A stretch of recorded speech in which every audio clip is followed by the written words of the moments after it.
por lo que estábamos conversando con los invitados, invitadas, sobre todo por como el contexto nacional que se vive, el contexto de pandemia y las diferentes problemáticas que levantó el estallido social el año pasado. Esperamos que sea una actividad muy provechosa para todos y todas y que podamos aprender mucho y desmitificar mitos quizás, como que al final sea bastante productiva. A modo de contextualización, les voy a leer como diferentes datos, como para que puedan tener una noción del contexto nacional que se viva. Igual nuestros invitados van a explicar mucho mejor sobre esto, pero tenemos que, se tiene que en Chile el presupuesto para salud mental es menos de un 3% del total destinado a salud, lo cual es bastante poco. También se tiene que Chile se ubica en un segundo lugar, solo después de Corea del Sur, en el aumento de las tasas de suicidio, con un aumento del 90% entre 1990 y el 2011. Y por otro lado, Chile es el cuarto país con mayor falta de apoyo social, lo que indica que no tienen amigos o parientes con los que puedan contar en tiempos de problemas.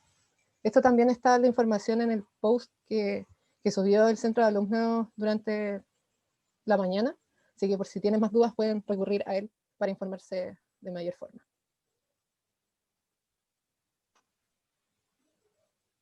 Sí, Dale, Francisco. hoy día nuestro panel de salud mental va a estar integrado por dos invitados, que es Margarita Bernales y Álvaro Geria. Bueno, Margarita es psicóloga y magíster en psicología de la Universidad Católica y es PhD Community Health de University of Auckland, New Zealand, y actualmente se desarrolla como profesora en la Facultad de Enfermería. Así que le damos la bienvenida a Margarita. Y también tenemos a el doctor Álvaro Geria, que es médico psiquiatra de la Universidad Católica de Chile, es máster en salud mental y políticas públicas, y es máster en Mental Health, Policy and Service de Universidad de Nova de Lisboa, y también es ex jefe de la unidad de cuidado intensivo de psiquiatría del Hospital Sotero del Río. Así que le damos la bienvenida a Álvaro y a los dos invitados, por supuesto. Bueno, la estructura que tiene esta charla está dividida en, primeramente, una presentación personal por cada uno de los expositores. Luego va a haber una pequeña pregunta por parte de nosotros hacia los dos invitados para extender un poco más la conversación. Y luego nos vamos a ir a a dos salas aparte para conversar un poco más de manera más distendida sobre distintas problemáticas de la salud mental en Chile. Si puede partir Margarita, sería genial. Está habilitado para compartir la pantalla, si lo desea. Perfecto, muchas gracias. Voy a compartir pantalla con una presentación muy breve, que si después ustedes quieren se las puedo compartir para que ustedes también la tengan disponible. Y básicamente lo que a mí me pidieron hoy día fue abordar la temática de la importancia de la competencia cultural y la incidencia de distintos contextos socioculturales en la comunicación efectiva con los usuarios en el contexto de salud mental en Chile. Tal como mencionó Francisco, yo tengo un magíster en Psicología de la Salud de la universidad y hice el doctorado en Salud Comunitaria en Nueva Zelanda, y desde ese momento me dedico a trabajar con poblaciones vulnerables desde el área de la salud, y actualmente me dedico a la diversidad de género. Tengo un proyecto Fondesit que tiene que ver con cómo las masculinidades se relacionan con su salud, específicamente las masculinidades jóvenes, tanto con su salud física como con su salud mental. Entonces, cada vez que hago una presentación me gusta mostrar esta lámina para dejar como sobre la mesa la temática de que la salud, tanto física como mental, es un proceso social. La salud entendida como un bienestar, como desarrollo humano, como calidad de vida, como progreso, y que es un proceso en términos de que es compleja, multidimensional, dinámica, muy difícil de predecir, y que tiene varios componentes sociales dentro de los cuales está la cultura, que a ustedes les interesaba que yo pudiera exponer algo de aquello en esta presentación. Entonces, cada vez que hablamos de cultura como un factor que impacta en la salud, yo muestro el modelo de determinantes sociales de la salud, que me imagino que para ustedes en el área de ingeniería para muchos puede ser novedoso, quizás para algunos no, pero básicamente lo que dice este modelo de determinantes sociales es que la salud y el bienestar de la población, la salud física y mental, estaría impactada o influida por distintos aspectos, ¿ya? Y dentro de estos aspectos habría algunos factores socioeconómicos como macroestructurales que tienen que ver con las políticas públicas que existen en un país, con los valores, con la cultura y la sociedad, ¿ya? Y dentro de esto está lo que Graciela mencionaba, cuáles son las políticas que existen en un país respecto a la salud mental, cuál es el presupuesto que se otorga, cuál es la importancia que le damos a nivel de valores, por ejemplo, qué tan bien visto o no es que una persona busque ayuda en salud mental, por ejemplo. La variable intermedia, no me voy a extender demasiado en la explicación del modelo, nos habla de que hay distintos factores que impactan en la posición socioeconómica que nosotros ocupamos en una sociedad y por lo tanto eso tiene que ver con cómo vivimos los procesos de salud y enfermedad. Dentro de algunas variables que menciona el modelo está el nivel educacional, la ocupación, el nivel de ingreso, el género, la etnicidad. En esta en esta columna naranja también podemos ocupar el estatus migratorio, por ejemplo, el pertenecer a un grupo de diversidad sexual. Y eso hace que vayamos viviendo los procesos de manera distinta. Hoy día el ingreso con el que contamos se hace de especial relevancia para el cómo estamos enfrentando el periodo de cuarentena, si tenemos o no tenemos trabajo, si en el fondo las mujeres que tenemos hijos necesitamos o contamos con la ayuda necesaria para la educación a distancia de nuestros hijos. En términos de género, por ejemplo, yo ahora que estoy trabajando en este Fondesit, se ha visto especialmente cubierto por las noticias o los medios de comunicación la violencia hacia mujeres, que ha empezado a aumentar, ¿cierto? Por los periodos largos de cuarentena, pero también en términos de diversidad ha habido bastante aumento de la violencia en un tema que no ha sido tan visibilizado. Los jóvenes encerrados en sus casas y que algunos no tienen los suficientes espacios físicos por el nivel de ingresos de sus familias, etcétera, todo eso tiene que ver con la posición socioeconómica con la cual nosotros nos enfrentamos a vivir un determinado problema, un determinado desafío, y que hoy día hace que cada uno de nosotros vaya viviendo distinto el desafío pandemia, el desafío estallido social, el desafío cuarentena, ¿ya? Y están las variables proximales de las cuales usualmente se ocupa el sistema de salud, como son las conductas, los hábitos, los factores psicosociales, las circunstancias materiales en las que vivimos, y también acá como una variable bien relevante, muy relacionado con lo que dijo Graciela, está la cohesión social, el capital social, que tiene que ver con las redes con las que nosotros contamos para poder enfrentar los distintos desafíos que tenemos, específicamente hoy día como lo estamos hablando en el área de salud mental. Entonces vemos que esta salud mental, de la cual tanto se habla hoy día en Chile, está impactada o está siendo influenciada por distintos factores y cada uno de nosotros desde su individualidad, desde el grupo al que pertenece, desde las redes con las que cuenta, del sistema de salud al cual tiene acceso, porque hoy día yo pudiera querer buscar ayuda, pero depende mucho si esa ayuda va a estar en el sistema público, en el sistema privado, etcétera, el cómo cada uno de nosotros va a poder vivir un problema o una situación de salud mental, que hoy día podríamos decir que cada uno de nosotros presenta desafíos en el área de salud emocional al menos, porque ha sido una crisis continua la que estamos viviendo, pero vemos que a través de este modelo se explica cómo hay muchas inequidades que vamos viviendo como sociedad y que por lo tanto hace que todos vayamos experimentando de manera distinta estos desafíos que hoy día tenemos y que por lo tanto este componente de competencia cultural que ustedes hoy día querían que yo les mencionara, tiene que ver con reconocer que hay poblaciones probablemente más vulnerables que otras, en mayor riesgo, por decirlo de alguna forma, y que son en ellos en los que tenemos que poner mayor foco hoy día, ¿ya?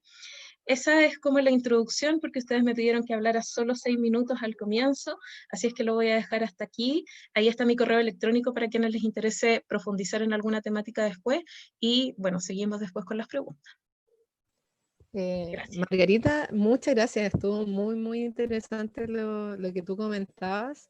Creo que uno tiende como a olvidar quizás esos factores sociales o culturales que pueden afectar la salud mental, o uno no lo tiene tan presente quizás asociando la salud mental a otro tipo de factores. Así que muchas gracias por tu presentación y ahora pasamos a la del doctor Álvaro.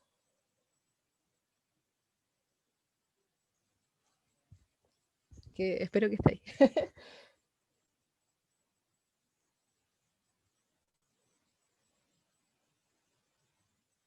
Ahí sí. A ver, ¿me ven ahí o no? Sí, Ahí sí. ahí te vemos. Oye, bueno, primero que todo, un gusto acompañarlos hoy día. Y además un gusto estar compartiendo el espacio también con Margarita, que es una investigadora importante en esta área. Yo creo que lo que ella comentó da mucho pie y me ayuda a mí también a poder dar ciertos fundamentos de lo que les quiero contar yo por mi lado. Quizás vamos por partes. Lo primero que tenemos que tener claro es que la salud mental es algo mucho más amplio que no tener una enfermedad. La salud mental va más allá que no tener un cuadro depresivo, por ejemplo. Y en general, cuando hablamos de salud mental, nosotros estamos hoy día usando, hace muchos años ya, la definición que la OMS propone, que yo cada día la encuentro más ambiciosa, que es una especie de utopía, que habla de un estado completo de bienestar, donde yo voy a ser un elemento también positivo y de aporte a la sociedad, a la comunidad y a mi familia, y donde voy a ser capaz de lograr un muy efectivo autocuidado del punto de vista emocional, pero también físico, ¿ya? Ahora, yo encuentro que es una utopía porque a todos nos ha pasado. Ustedes están estudiando ingeniería, yo les aseguro que cuando vienen las I, todos se estresan un poquito, ¿ah? Por lo menos se estresan un poquito. Y probablemente además ustedes están acostumbrados a que las I vienen todas juntas y que después te toca en el fondo, no sé, el estrés también de ver a la pareja, al pololo, a la polola, qué sé yo, y eso también es difícil. Bueno, lo que está ocurriendo finalmente en el mundo moderno, y esto a nivel macro, y es algo que podemos ver en todos los países, es algo bien interesante. Y aquí me detengo solo un punto, un momento en temas de salud mental para poder mostrarles la película más completa. En los años 60 y 70 en Chile se nos morían los niños de desnutrición y de infecciones como la diarrea. Se nos morían las mujeres en el parto. Lo más grave eran las enfermedades infectocontagiosas. ¿Y qué empezó a pasar? Pasó un fenómeno que en ciencia llamamos la transición epidemiológica. Pasamos de tener todas las enfermedades y la carga de salud de los países en vías de desarrollo a ir pareciéndonos cada vez más a un país más desarrollado. No hemos llegado ahí todavía, pero ¿qué sí sabemos hoy día? Hoy día los niños no se nos mueren de nutrición, no se nos mueren de diarrea, las mujeres no se nos mueren en el parto. ¿Qué tenemos hoy día? Obesidad, cáncer, accidentes de tránsito, carga cardiovascular, enfermedad cardiovascular, que es lo que pasa en los países más desarrollados, y muy fuertemente problemas de salud mental. Piensen ustedes que hay un indicador bien interesante. Antes lo único que medíamos en salud era impacto de una enfermedad en términos de mortalidad, ¿cierto? Y mientras más mortal era una enfermedad, más importante. Bueno, en los años 90, un grupo de investigadores en Estados Unidos, en la Universidad de Harvard, dijo, ya, pero aquí hay un problema, porque hay enfermedades que no son tan mortales, pero que son devastadoras para la vida de la persona. Y ellos inventaron un concepto que son los llamados AVISA o DALIs, ¿eh? Que es un ajuste que mezcla los años de vida que se pierden en la vida de una persona por morir prematuramente con los años de vida vividos con discapacidad. Y finalmente las enfermedades de salud mental lo que tienen es una tremenda carga en este indicador, tanto por gente que muere de manera prematura, como por también lo que significa vivir con discapacidad.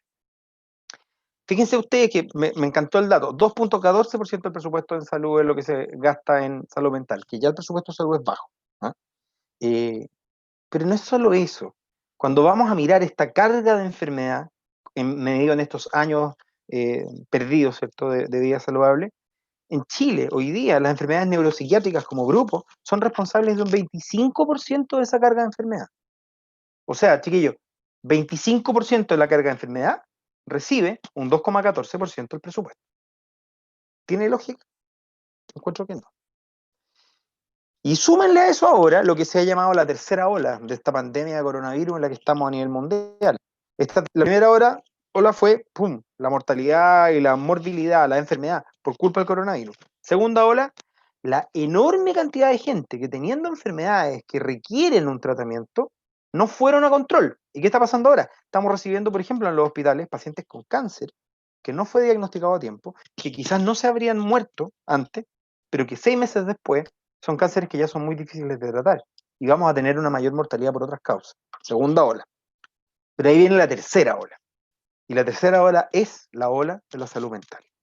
Ya estamos viendo un aumento brutal de la cantidad de consultas en salud mental, de la cantidad de pacientes que necesitan apoyo, tanto en los hospitales como en el mundo privado. Yo ahí solo un dato. En general, yo termino mi consulta como a las 6 y media de la tarde, más o menos, 7. Llevo más de un mes terminando la consulta a las 10 de la noche. ¿Y por qué? Porque estoy lleno de pacientes que yo veo hace mucho tiempo y que están mal, que están necesitando ayuda. Y ahí seamos honestos, ¿a quién de ustedes no le ha pasado de estar días más irritable, más cansado del tema de la cuarentena y el encierro, de tener a veces días en que nos agarramos del moño con la familia, con los que están cerca? ¿Eh? Entonces, efectivamente, estamos viviendo momentos que son de complejidad, creo yo, en que hay un aumento, va a haber un aumento de la carga de salud mental, donde efectivamente es interesante saber, bueno, ¿y qué hay desde el punto de vista de las políticas públicas? Que es un poco lo que ustedes me planteaban. En primer lugar, es importante contarles que en Chile desde el año 90 que estamos ya contando o tratando de desarrollar un mejor sistema de salud mental. A nivel mundial, la Organización Mundial de la Salud propone el uso del modelo que se ha llamado de salud mental comunitaria. ¿Qué significa eso? Y ahí yo, ¿cómo se llama? Con las disculpas del caso de la Margarita, porque yo creo que ella es experta en esto, así que, pero en lo concreto, básicamente la salud mental comunitaria es una reacción a la psiquiatría antigua. Antes se hablaba de psiquiatría, no de salud mental. La psiquiatría antigua, ¿cómo era? Construyamos grandes hospitales psiquiátricos, metamos adentro a todos los locos, cerramos la puerta y se acabó el problema. Esa es la psiquiatría antes. ¿Por qué? Porque no teníamos tratamiento, no sabíamos muy bien qué hacer, y era más o menos lo que mejor se le ocurría a la gente que podía servir. Bueno, ¿qué sabemos hoy día? Sabemos que eso no es necesario, que no es eficiente, y que al contrario, lo que necesitamos no son grandes hospitales psiquiátricos, ojalá bien lejos de la ciudad para que los locos no se suelten. Necesitamos primero luchar contra ese estigma, contra el estigma incluso en el lenguaje. Piensen ustedes, a mí, por ejemplo, cuando en la tele, en la radio, dicen, no, esto es de una lógica esquizofrénica, o esto parece bipolar. Oye, estamos hablando de que el lenguaje construye realidades. Ser respetuoso, ¿ah? No utilizar los diagnósticos, que significa que hay alguien que está sufriendo eso, que vive con esa enfermedad. No utilizar los diagnósticos como adjetivos calificativos. Tratar de erradicar la palabra loco de nuestra jerga cuando vamos a hablar de una persona que padece una enfermedad mental o que vive con una enfermedad. Obvio, no sé, ay, Cris, loco, ya, está bien, si no hay que ser tontos graves. Pero yo igual creo que el lenguaje construye realidad y que ojalá ustedes se desafíen a tratar de ser más neutros en el lenguaje en ese sentido. ¿Ya? Pero además, ¿cierto? Viene otra tarea y otro gran desafío, que es decir, bueno, entonces tenemos, ¿cierto? Esta realidad, tenemos este desafío desde el año 90 que estamos subiéndonos a este carro del modelo de la salud mental comunitaria. Entonces, ¿cuál es la reacción? No queremos grandes hospitales psiquiátricos, queremos unidades de hospitalización psiquiátrica al interior de los hospitales generales, porque necesitamos camas de hospitalización psiquiátrica, las necesitamos. O sea, hay pacientes que a pesar de todo lo bueno que uno quiere hacer, no se logra el tratamiento en las casas ni en los hospitales. Segundo, lo más importante, necesitamos conciencia en la ciudadanía, porque la base de la pirámide del cuidado de la salud mental es el autocuidado. Y para eso, este tipo de instancias son fundamentales. Cada vez que me inviten yo voy a decir que sí, porque significa que podemos hablar con ustedes, concientizarlos y a través de ustedes evangelizar de cierta forma a sus familias, a sus amigos, a la gente que está alrededor, de que la salud mental es algo que es tarea de todos cuidarla, que a todos nos puede pasar de tener un problema de salud mental. ¿Saben ustedes qué es lo único que se necesita para que usted se pueda deprimir? Tener cerebro. ¿Tienen cerebro? Sí, se pueden deprimir. Listo. Evidentemente que eso va a ir teñido de todos estos determinantes de la salud que nos contaba Margarita tan bien antes. Los determinantes de la salud son súper importantes. Yo siempre le digo a mis alumnos de psiquiatría, ¿qué sentido tiene que usted le dé un remedio antidepresivo a una persona que no tiene qué comer o que no tiene dónde vivir? No tiene ningún sentido. O sea, tenemos que buscar apoyos sociales más completos, ¿no? Bueno, entonces el modelo de la salud mental comunitaria, de arriba son las camitas en los hospitales generales, de abajo el autocuidado y también las organizaciones de apoyo social, las juntas de vecinos, los centros de alumnos, por ejemplo, y ahí yo felicito el rol de ustedes. Y ahí recién vienen los médicos de atención primaria. Y la salud mental ocurre en el mundo desarrollado en la atención primaria, en el consultorio, con el médico general. Y ahí recién aparece después, en el peldaño para arriba, aparecen los consultorios de especialidad, los centros, en Chile se llaman los COSAM, que son los consultorios de salud mental. ¿Ya? Ese es el modelo. Ahora, en Chile estamos del año 90 tratando de instalar el modelo. ¿Qué ha pasado? Que no nos han dado pelota.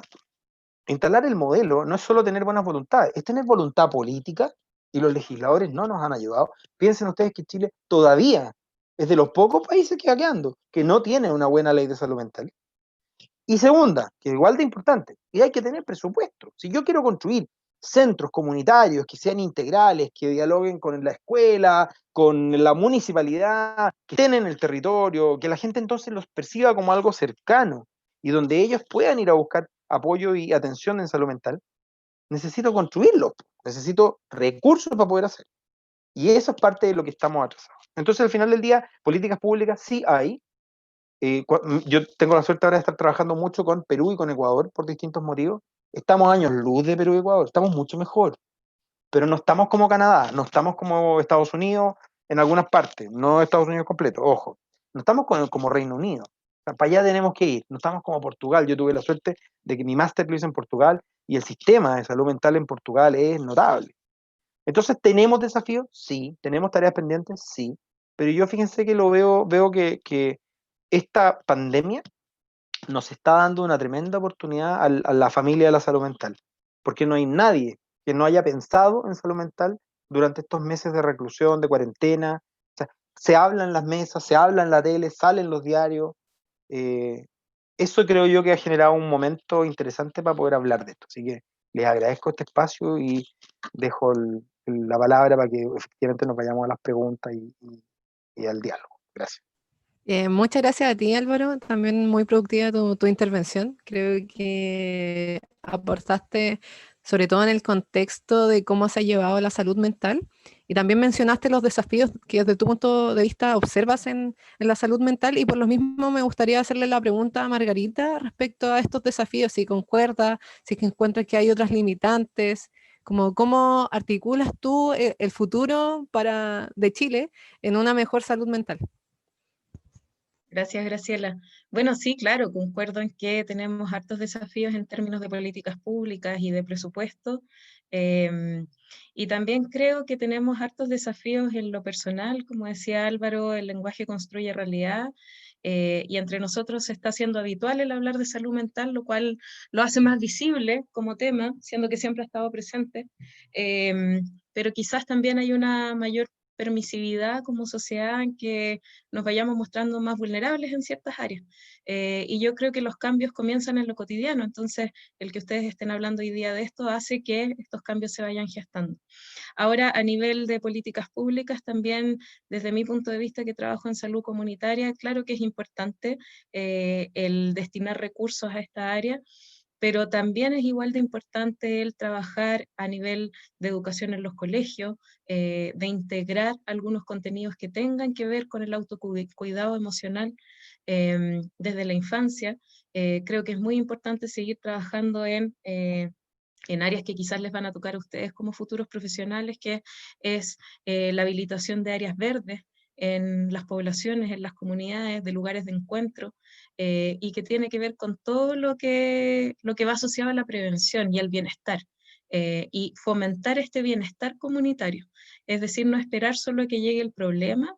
Cuando llegue el problema de salud mental, tener un país que esté preparado para enfrentarlo, pero generar una sociedad que permita que nosotros nos vayamos haciendo cargo de nuestra salud emocional y de nuestro bienestar desde la infancia, y que tengamos las estructuras para poder hacerlo. Porque hoy día no es justo y no es equitativo que, por ejemplo, podamos salir de la cuarentena a caminar, por ejemplo, en nuestras comunas, y que haya comunas donde no hay áreas verdes, por ejemplo. Entonces, hay tantos factores involucrados de los cuales nos tenemos que hacer cargo, además de, como dice Álvaro, inyectarle mucha fuerza al sistema de salud para que dé una respuesta pertinente a las necesidades de las comunidades. Muchas gracias, en verdad concuerdo mucho con tu visión. Creo que hay mucho camino por el cual trabajar. Le quería extender al público si es que quiere hacer una pregunta en general, como para que las dos personas, nuestros invitados, contesten. De otro modo, igual vamos a ir a las salitas, donde cada uno va a tener como a un invitado en particular, entonces ahí también puede aclarar como las dudas, como quizás más específicas. Pero si quieren que se contesten dos preguntas, o sea, los dos invitados contesten, pueden hacerlo ahora, ya sea por micrófono o por chat, vamos a estar atentos. Hola, ¿puedo? Voy a prender mi cámara Sí, para por que me supuesto. vean.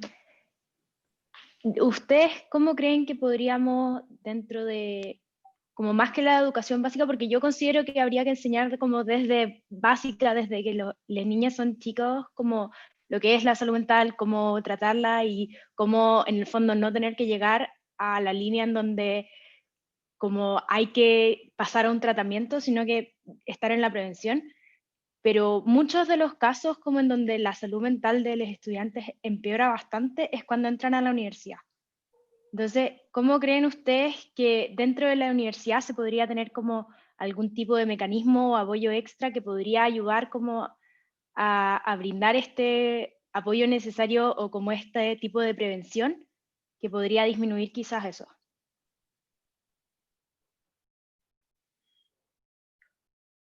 A mí me gustaría partir quizás mencionando, chuta, que yo creo que en realidad, claro, en la universidad es súper importante tener canales que vayan como acogiendo a los alumnos en sus necesidades emocionales. Sin embargo, enfatizo en que creo que esto debe comenzar antes. Yo trabajo harto en investigación desde un enfoque que se llama enfoque salutogénico, que tiene que ver con buscar cuáles son aquellas cosas que te permiten estar bien. Y creo que hay pocas personas que tienen este tipo de trabajo antes de llegar a generar un problema, que tiene que ver con cuáles son los espacios de autocuidado, cuáles son tus espacios de esparcimiento, cuáles son tus redes de apoyo reales, cuál es tu contacto con cosas que me ha tocado ver ahora que trabajo en salud mental con hombres jóvenes, por ejemplo, el acceso que tienen a redes sociales, cuántas horas pasan expuestos a eso, y un gran etcétera. Entonces, eso de buscar el bienestar creo que debiera ser un ejercicio que uno como que empiece a incorporar en la vida cotidiana. Y creo que sí las instituciones deben dar el marco para que cuando se genera algún problema, esto sea absorbido y sea acogido y sea en el fondo visto por la institución misma. Y la universidad cuenta con canales. Yo diría que cada vez se ha ido trabajando mucho más en que esos canales sean lo más efectivo posible. Pero mi opinión también tiene que ver un poco con lo que decía Álvaro, con esta red comunitaria que yo creo que es necesaria ir armando. O sea, está bien que tanto los docentes como la universidad nos tenemos que ir haciendo cargo de ver ciertos procesos que ocurren con los alumnos, pero el generar comunidad yo creo que también funciona como factor protector.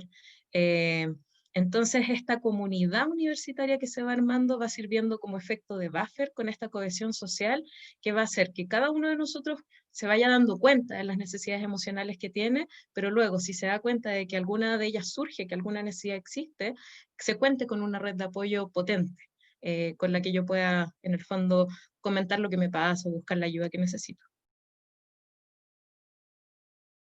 Déjame aportar algo ahí también. Oye, me encanta escucharte, Margarita, notable encuentro, porque estamos súper de acuerdo. O sea, al final del día, tener en la mente, obvio que las autoridades, los profesores, pero de ustedes como alumnos, como ustedes como miembros de la universidad, tener en la mente con claridad y con fuerza que ustedes están construyendo comunidad todos los días y que por lo tanto son parte de un todo, pertenecen, y entonces pueden tender lazos, se pueden ayudar, pueden preocuparse por el otro. Escucha, finalmente eso es lo que los clásicos llamaban como el entramado social, y el entramado social es lo que te sostiene. En Chile, yo no me quiero meter en política ni cosas raras, pero es importante reconocerlo, en Chile hubo una fractura del entramado social.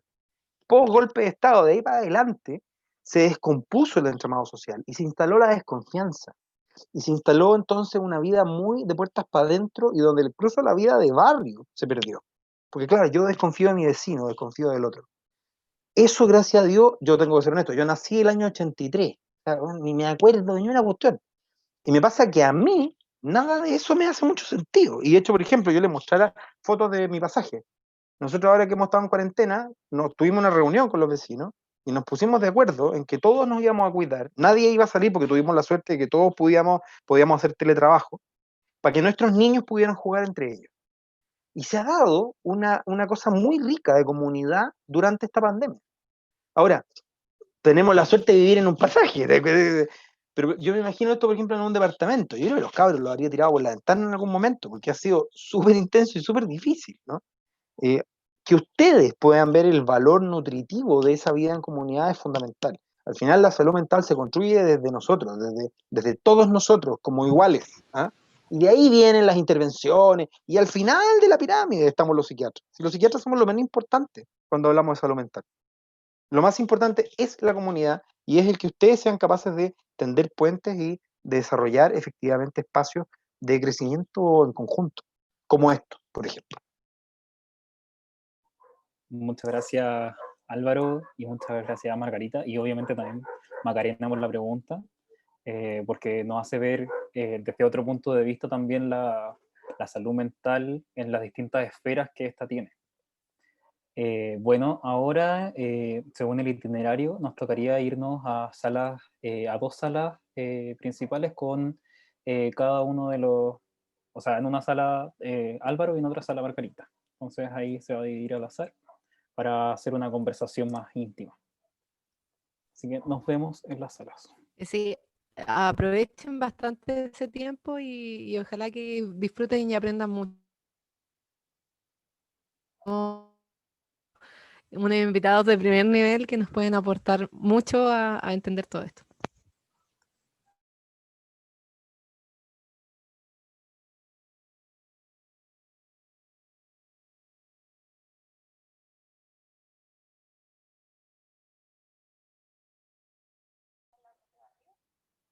Álvaro, si se puede meter al 1, a la sala 1.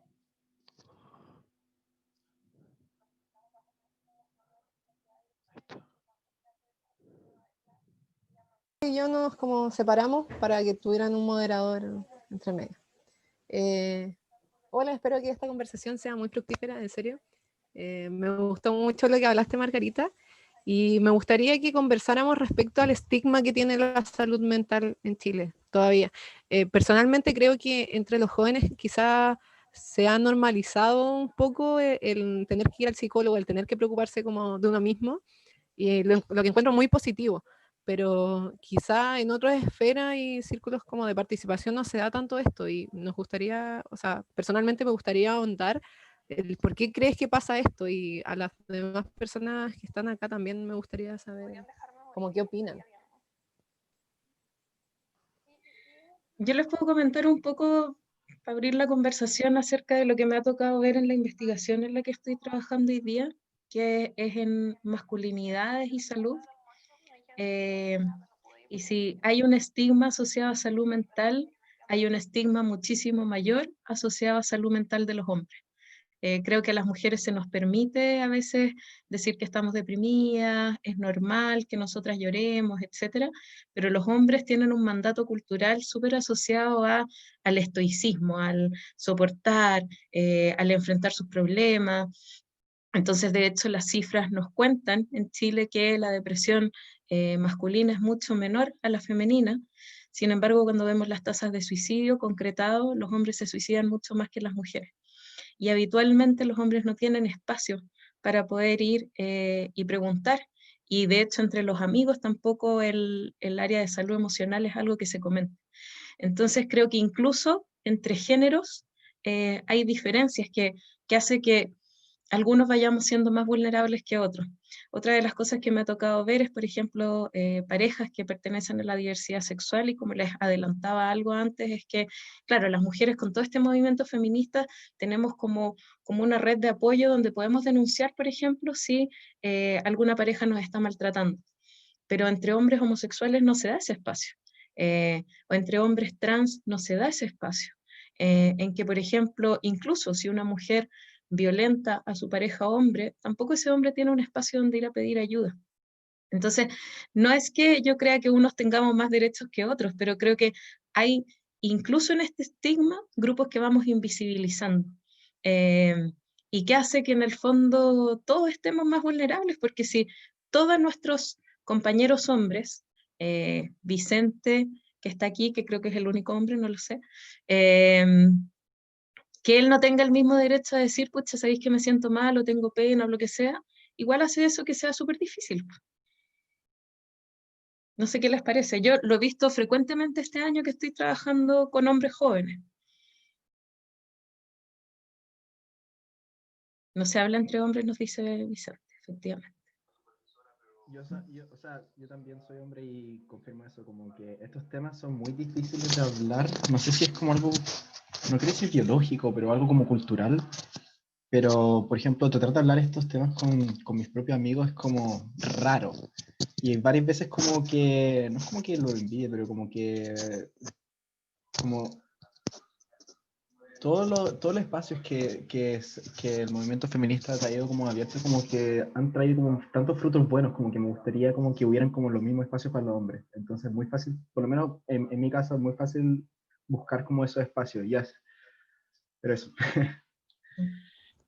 Bueno, yo estoy de acuerdo contigo, perdón, Graciela, lo que pasa es que en el fondo yo creo que el desafío hacia el patriarcado tiene que ver con desafiar todos los roles de género y cuán vulnerables somos cada uno en distintos ámbitos.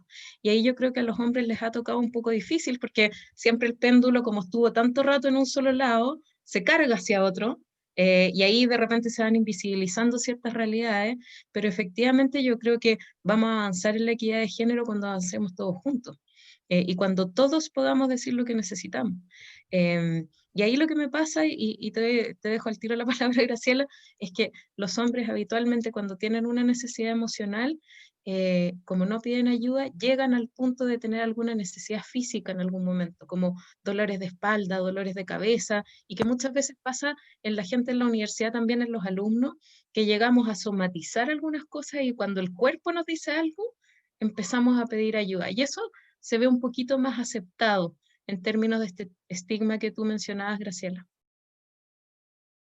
Sí, concuerdo mucho. Yo también quería comentar que, o sea, quizás escapándose un poco, pero también creo que es como, es parte de vencer el machismo de la sociedad, el permitir y que los hombres se permitan sentir y sentir dolor y como vivir los problemas que presentan.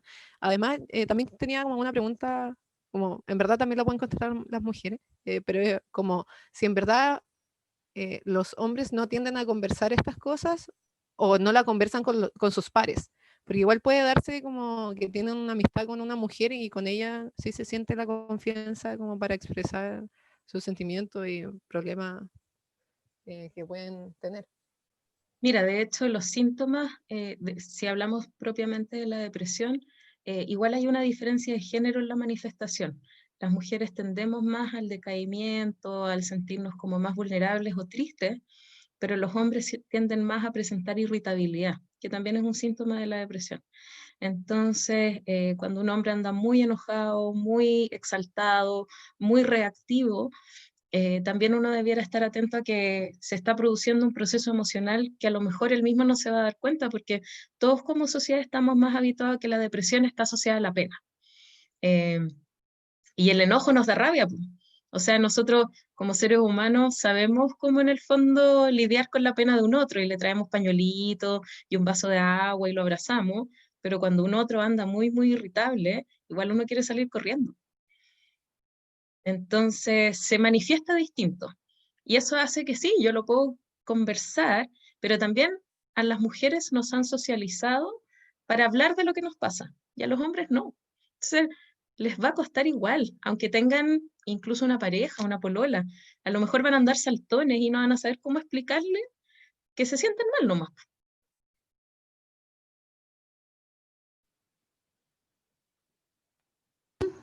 ¿Se escucha? ¿Ahí? Ah, sí, quería como comentar también que eso tiene muchos alcances, como que,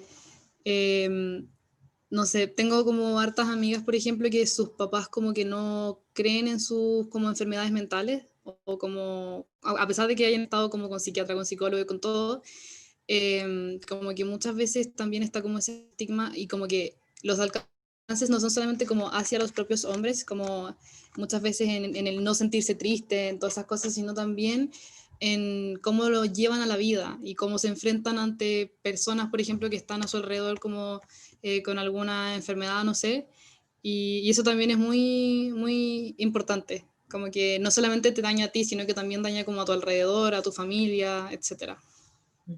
Yo creo que lo que tú dices, Javier, es súper importante porque en nuestra sociedad hay muchas personas que creen que los temas de salud mental están asociados a la fuerza de voluntad.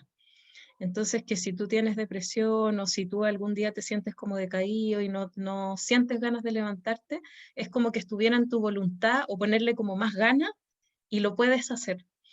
Y ahí yo me acuerdo de haber escuchado una charla una vez de un psiquiatra en Estados Unidos que decía así como, si tú tienes una fractura expuesta en una pierna porque te caíste, nadie te va a decir, oye, pero empieza, trata de caminar, porque está todo en tu cabeza. Como que uno valida porque lo está viendo. Pero la depresión es una enfermedad, pues hay procesos neurológicos, hay procesos como en el fondo químicos en el cerebro que están ocurriendo en la ansiedad, en la depresión y otros trastornos, que en el fondo no son visibles y que hace que las personas crean que tiene que ver como, con lo que ellas quieran o deseen hacer. Y lo que decía Javier es cierto, muchas veces las familias no validan lo que está ocurriendo con el otro miembro de su familia hasta que ocurre algo que entre comillas es más grave y ahí se asustan. Cuando, por ejemplo, algunos jóvenes empiezan a cortarse, cuando empiezan a utilizar demasiado, yo no creo que los jóvenes no tengan que tomar alcohol, pero cuando empiezan a usar el alcohol como moderador emocional, porque no saben cómo enfrentar problemas, ya estamos hablando como que en el fondo hay algo emocional con lo que no me la puedo. O el uso de drogas, cuando ya no es recreacional, sino que se usa como, en el fondo, un alivio o un escape. Estamos hablando de, en el fondo, alguien que químicamente necesita una ayuda y en el fondo está echando mano a lo que tiene más cerca solamente. Y ahí las familias se asustan, cuando los síntomas empiezan a ser más graves, cuando hay abuso de alcohol, cuando hay cortes, cuando hay algún intento de suicidio, etc. Pero idealmente uno debiera pesquisar antes. También otra cosa que yo creo que está mucho, como aparte de como todo el estigma que puede traer como todo lo que tenga que ver con salud mental, es la normalización. Como yo creo que uno cae como entre esos dos lugares que son pésimos, porque está esta parte que no se puede hablar, que no tenéis que estar siempre feliz, como no podéis estar triste, no podéis estar deprimido, no, ¿ya? Y después está el otro lado, de que es como que, como, oh, estáis llorando como terrible, sentís que no podéis respirar, como no, tú tranqui, como eso nos pasa a todos. Como sale, a mí me toca mucho verlo como gente saliendo llorando de las pruebas y que está súper normalizado. Súper normalizado. No, saliste llorando de la primera prueba, como no, tranqui, te vaya a acostumbrar. Como eso tampoco está bien, tampoco es normal y es algo que como que llegamos a un punto como, está bien que te estreses por la universidad, como nadie dice que no te vas a estresar, pero llegar a un punto en donde normalicemos que tu salud mental va a empeorar porque estás estudiando una carrera, como también es un extremo al que no hay que llegar, porque obviamente si sientes que es normal y estás pasando como por un proceso que es todo nuevo para ti, como, y todo el mundo te dice que es normal, no lo vas a asociar a que necesitas pedir ayuda. Porque en general como que no asocias, por ejemplo, a mí me demoré mucho en pedir ayuda yo en mi primer año, por eso mismo, porque todo el mundo como que lo veía como algo normal, como que te iba a pasar cuando entraras a la universidad. Y como tampoco uno tiene un referente quizá, como obviamente si tus pares te dicen que es normal, no lo vas a asociar como, o tengo que pedir ayuda, o tengo que ir a tal lugar, o cualquier cosa así. Como según yo se tienen que batallar ambas cosas.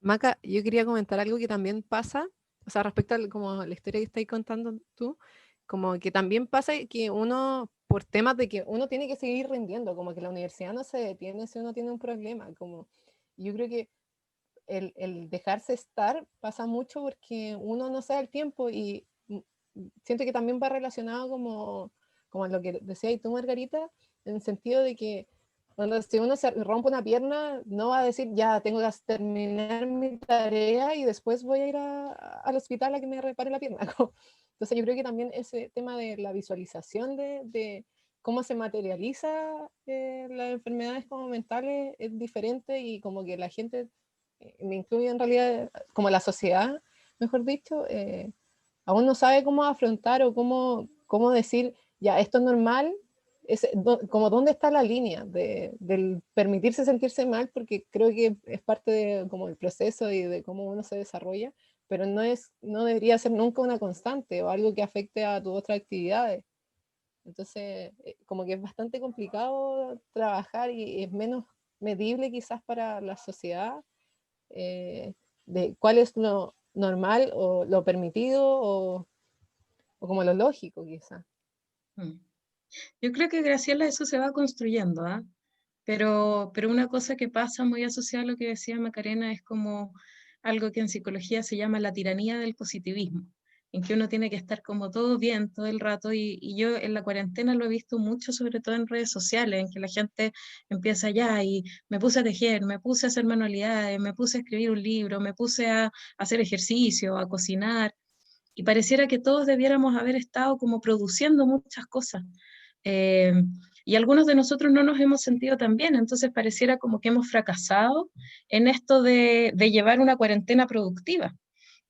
Y eso está muchas veces fomentado por las redes sociales, en que las redes sociales, la fotografía, con el bordado número 1, el bordado número 2, la receta número 1, la receta número 2 y el ejercicio, y cómo vamos a llegar al verano, y que haber subido o no de peso en la cuarentena, se transforma en esta tiranía del positivismo de ¿y qué hice yo?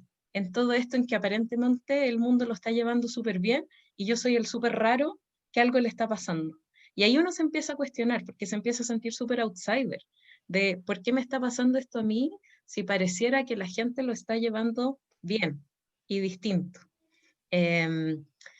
Y eso puede pasar en distintos ámbitos, como decía Graciela, también en el ámbito de la universidad. Chuta, parece que todo el mundo está pudiendo surfear bien esta ola del primer año de la universidad, o el segundo, o ahora que estamos en cuarentena con clases por Zoom. Entonces, ¿por qué a mí me pasa algo raro?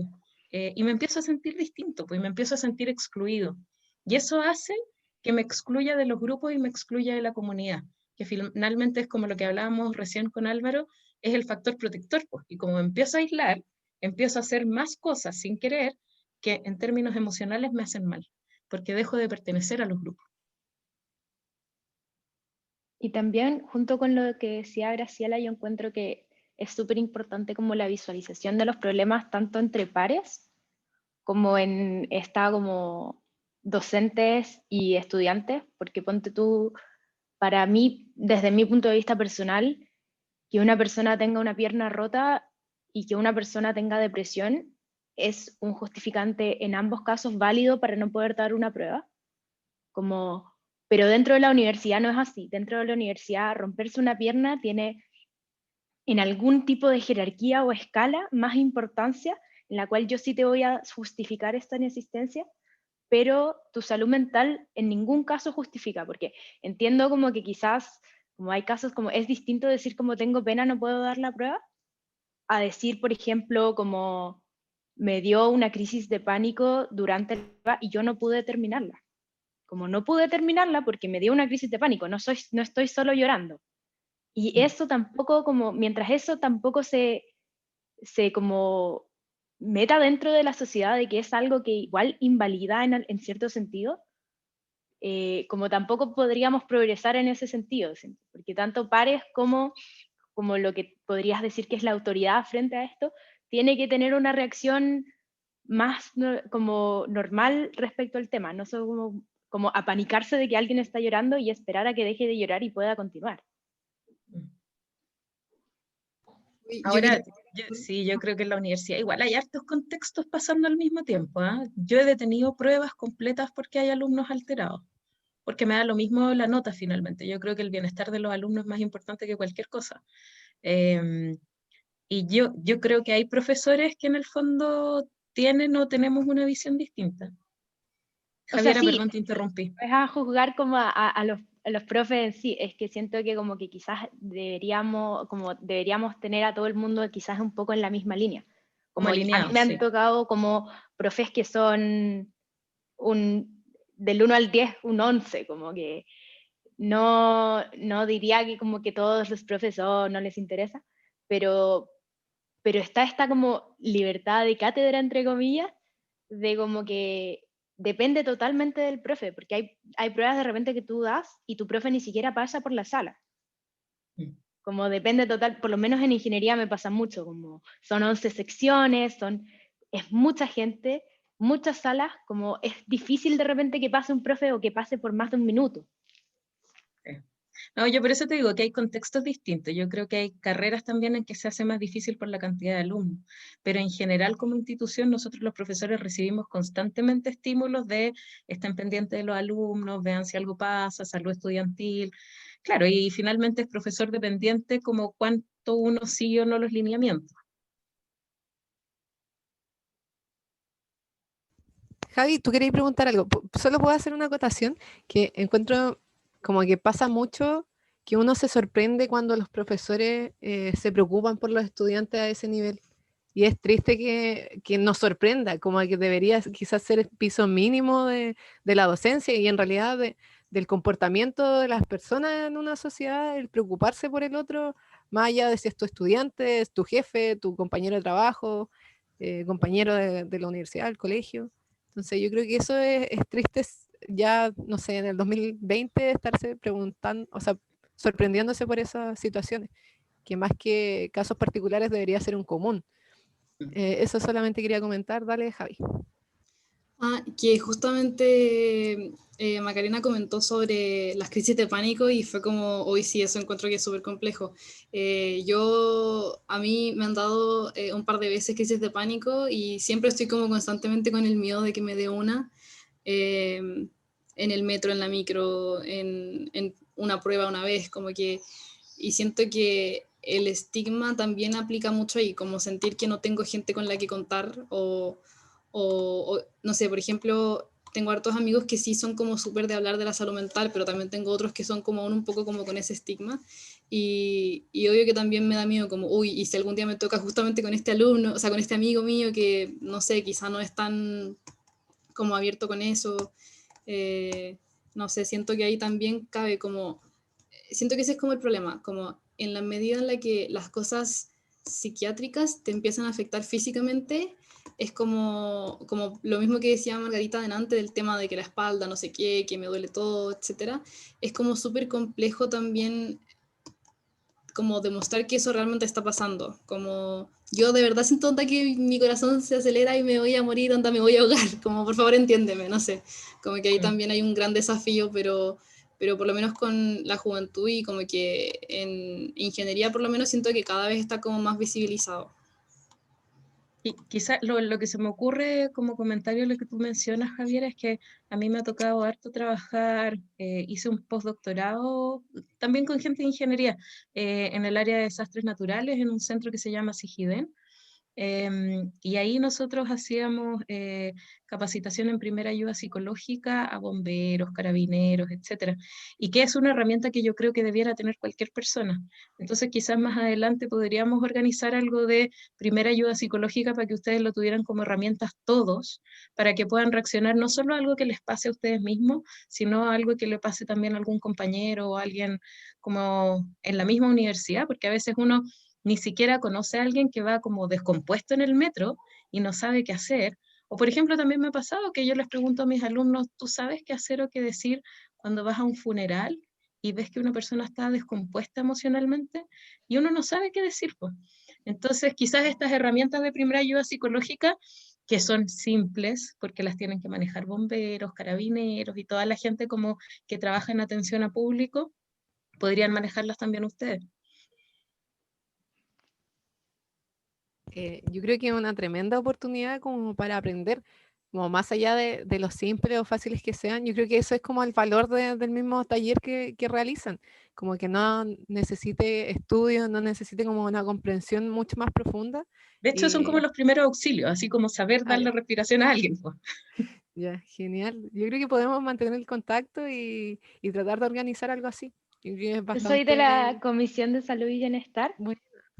Si es que tengo tu correo, si puedo De mandarte todas uno y maneras, podríamos comunicarnos después para ver eso. ¡Ay, qué Genial. cool! Porque creo que es súper importante como empezar a trabajar esa inteligencia emocional que muchas veces nos falta en diferentes contextos, como un funeral o también como en cosas más cotidianas que uno ve que una persona está afectada pero no sabe cómo reaccionar o si es que la reacción que uno está teniendo es la correcta, es la que menos va a afectar.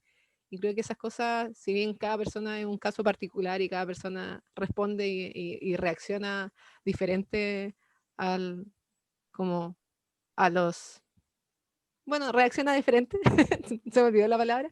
Creo que igual puede haber como una forma general o la más correcta quizá.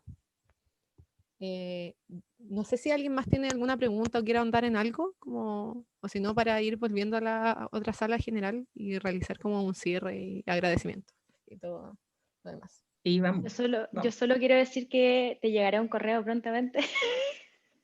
Y Mata, vale, escríbeme Ah, nomás, ya, bacán. no hay problema. Ya. Pero me gusta mucho, o el último comentario, me gusta mucho tu área de investigación, Margarita, lo encuentro. Quizás no Muy ahondamos bacán. tanto en los temas de como el contexto que tienen las personas, pero creo que siempre son bastante importantes. Yo creo que sobre todo en pandemia se ha visto la importancia del contexto en el que uno se mueve, en el que uno vive, porque yo creo que lo conversábamos como con mis amigos respecto a publicaciones de, no, es que si hiciste estas 10 cosas, en verdad aprovechaste tu cuarentena. Y es como, pucha, en verdad, quizás tú podés tener infinitos más problemas y no leer un libro va a ser tu primera prioridad, sobre todo en tu casa. Yo creo que nos pasaba mucho como sociedad que no estábamos tan acostumbrados a estar en nuestra casa, como ya sea los tiempos de viaje, el trabajo, la universidad. Personalmente yo soy de región, entonces yo voy en sexto ya, como hace 5 años no estaba tanto tiempo en mi casa. Entonces es diferente adaptarse a diferentes situaciones y a volver a compartir con personas que, si bien puede ser tu familia, no necesariamente uno va a tener una estupenda relación con la familia. Así O que dejar de compartir con personas. sí, Como yo encuentro que lo más duro es pensar en dejar de compartir con personas. Como yo tenía muchos compañeros que viven solos y pensar en que están solo ellos con ellos mismos. Como, y según yo ahí también puedes quizás tener algo que como que estáis presionáis todo el tiempo porque ya es que salí con mi amigo, estoy carreteando, como no, no, como no, es que ahora estoy estudiando, no, no, no. Me llega la cuarentena y como no, pues ahora sí. Como, y están solos en el momento en donde quizás necesitan más ayuda y tampoco es fácil pedir ayuda, en especial en cuarentenas. ¿Cómo vas a pedir ayuda en cuarentena? Es súper difícil. Pensar en, yo tengo muchos compañeros que empezaron a ir al psicólogo en cuarentena, el psiquiatra en cuarentena, es mucho más difícil pedir ayuda y encontrar los medios. Como yo encuentro que es totalmente un tema. Ha sido un desafío para todos, para los que viven acompañados, los que viven solos, los que nunca antes habían pedido ayuda, los que tuvieron que volver a pedir y sentían que ya lo habían superado. Yo con mis amigas psicólogas como que a veces decimos, ya, lo que uno tiene que lograr de la cuarentena es salgamos vivos y no tan locos. Yo creo que con esos dos logros estamos. Como que el resto es pura ganancia, si es que se logra algo más. sí, porque es complicado seguir manteniendo igual de como fructíferas las relaciones, sobre todo el tenerse que acostumbrar y adaptarse por ejemplo, yo era muy de piel con mis amigos, amigas, como de estar siempre con ellos, estudiar con ellos, y el no tenerlo es como un balde de agua fría, es como, pucha, me tengo que adaptar a esta nueva realidad, y muchas veces no es fácil, yo creo que como personalmente sufrí bastante. Yo creo que ahora igual el ritmo de la universidad es como lo que mencionaba antes, me quita un poco esa libertad como para sentir, extrañar y todo, pero yo creo que sufrí bastante como al no tenerles, no verlos, no compartir, y por más que uno pueda hacer ya reuniones virtuales y todo, no es lo No mismo, es lo como que mismo. igual siento que el ser humano necesita ese contacto de piel, necesita como sentir el otro. Y creo que claramente esta pandemia ha perdido ese punto muy importante, creo que dentro de las relaciones interpersonales que uno va formando. Y la relación con el exterior.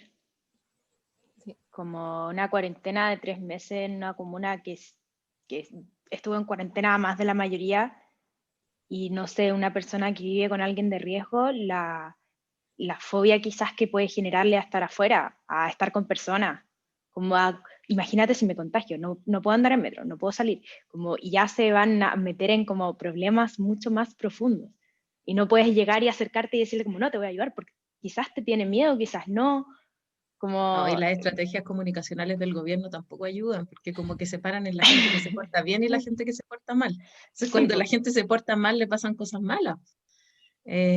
No, sí, hay hartas cosas pasando que no nos ayudan a que todo esto vaya mejorando. Y como tú dices, Macarena, el hecho de salir de nuevo va a ser heavy también, en términos de salud mental. Y Y ahora dicen que creo volvamos que... pronto, ¿o Sí, no? que la otra sala ya volvió, así que no sé Ya, si alguien más volvamos, quiere volvamos. cerrarla. está bien. Ya, así que tienen que poner salir de la sala para grupos reducidos, por si no Ya. lo habían hecho. Nos vemos en la Nos sala grande. vemos. Entonces hay programas, por ejemplo, como los programas para la regulación del sueño, que hay algunas personas que le funcionan regio y otras personas que no, y tienen que buscar algo distinto, ¿ya? Ahora, yo encuentro igual ustedes en salud estudiantil tienen hartas cosas, ¿eh? Conozco a un psiquiatra que trabajó allá hartos años, no sé si seguirá por allá todavía o no, pero hacen cosas de extra. Yo encuentro que en salud estudiantil también es un lugar al que ustedes pueden acudir, ¿eh? Ahora, yo me acuerdo que cuando yo estuve en la Católica, salud estudiantil tenía el gran problema que había muy poquitos profesionales y los tiempos de espera para una hora eran así eternos. No sé cómo estará ahora, no sé si alguno de ustedes ha tenido la experiencia de pedir apoyo en salud estudiantil, que nos Yo pueda entiendo contar. que ahora en salud estudiantil hay alguien que hace una especie de triage, entonces igual Ah, da prioridad a algunos casos. qué Así bueno, que ya. esos tiempos de espera parecieran no ser tantos en algunos casos. Bueno, ustedes ahí tienen una súper linda, gracias Margarita, por viste, está ahí de académica, así que cachai el mote ahí, real. Efectivamente, esa es una súper linda herramienta, porque además es con pertinencia cultural. Saben, las personas que están ahí saben en lo que ustedes están, saben el tipo de exigencia académica al que están sometidos, conocen la cultura en la que ustedes están inmersos. No es un mono que viene de afuera y que no tiene idea, ¿eh? Entonces, efectivamente, eso es algo que es interesante. Mira, aquí hay alguien que dice que funcionó muy bien salud estudiantil. Súper rápido. Sí, Ah, mira qué bueno. yo el 2017 también recurrí a salud estudiantil y me atendieron bastante rápido en temas del diagnóstico y en tener las horas. O sea, era peleado igual, como que con mi psicóloga conversábamos de, ya, agendemos 4 más al tiro, como al Sí. futuro, como Ya. para no perder el contacto, pero en ese sentido como que no, creo que me sirvió bastante y dentro de la cantidad de personas que quizás recibe o sea, salud estudiantil y salud mental, precisamente, creo que es un buen servicio después de todo. Pero yo creo que en temas de experiencia puede ser bastante variada, como quizás yo tuve una muy buena experiencia, quizás mi compañera también, pero no sé si sea como el promedio. Esperemos que sí. Muchas gracias por compartir eso, Graciela. Pero efectivamente yo creo que esa, como universidad, perdón, es un lindo programa. Se logran hartas cosas.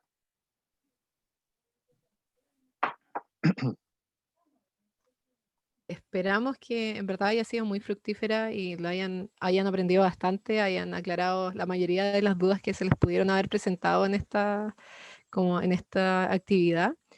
Ahora queremos dar paso al cierre. Si bien es libre, como nos gustaría quizá que expresaran o que nos contaran cómo desde la ingeniería, porque creo que todos o todas y todos somos de ingeniería, cómo podemos aportar a la salud mental. Catalina Ya no, sea, Catalina de enfermería.